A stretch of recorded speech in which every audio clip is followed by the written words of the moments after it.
Ya, saat ini saya berada di Gudang Angkasa Pura 530 Bandara Soekarno-Hatta, di mana di belakang saya ini terdapat bantuan alat kesehatan yang didatangkan langsung dari China untuk menangani wabah COVID-19 di Indonesia.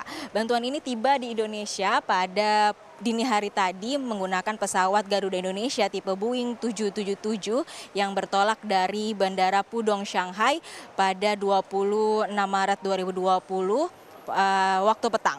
Bantuan ini merupakan koordinasi dari Kementerian Koordinator Bidang Kemaritiman dan Investasi serta kementerian dan lembaga pemerintah Indonesia lainnya dalam mengoordinir bantuan dari berbagai negara berupa alat kesehatan untuk menangani dan mengendalikan wabah COVID-19 di Indonesia.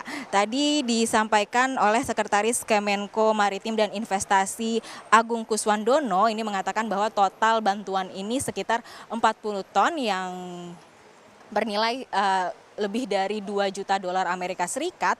Ini akan diberikan dalam 2 tahap, di mana tahap pertama yang baru tiba ini sekitar 20 ton dan sisanya 20 ton lagi ini akan diangkut dari Bandara Pudong Shanghai pada 28 Maret 2020. Donatur ini sebagian besar memang diberikan investor asal China yang berinvestasi di Indonesia seperti di Morowali, Weda Bay, Obi, Kendari, Konawe, dan sekitarnya. Adapun pasokan medis ini terdiri dari swab kit, kemudian tes kit COVID-19, kemudian masker N95, masker bedah hingga alat pelindung diri seperti baju, kacamata, sarung tangan, dan sebagainya. Mengingat saat ini Indonesia sedang mengalami darurat akibat wabah COVID-19 dengan terus bertambahnya jumlah kasus positif di Indonesia dan juga menyebabkan sejumlah rumah sakit di beberapa wilayah Indonesia ini mengalami kekurangan atau kehabisan alat kesehatan. Nantinya seluruh bantuan ini akan didistribusikan ke BNPB, kemudian rumah sakit dan juga fakultas kedokteran. Selain alat kesehatan, pemberian bantuan juga ini terdiri dari alat lab untuk memeriksa COVID-19 kepada 6 fakultas kedokteran di Indonesia, yaitu berupa alat PCR dan RNA extraction machine atau alat lab yang dapat memeriksa swab test dilakukan untuk mendeteksi COVID-19.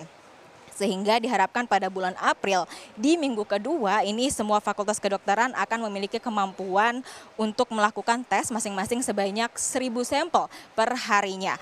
Sebelumnya hal ini dilakukan juga akan untuk mencegah lebih banyak lagi penularan atau penyebaran virus corona di Indonesia, sehingga dengan semakin banyaknya sampel yang dilakukan ini akan menahan laju kasus COVID-19 di Indonesia.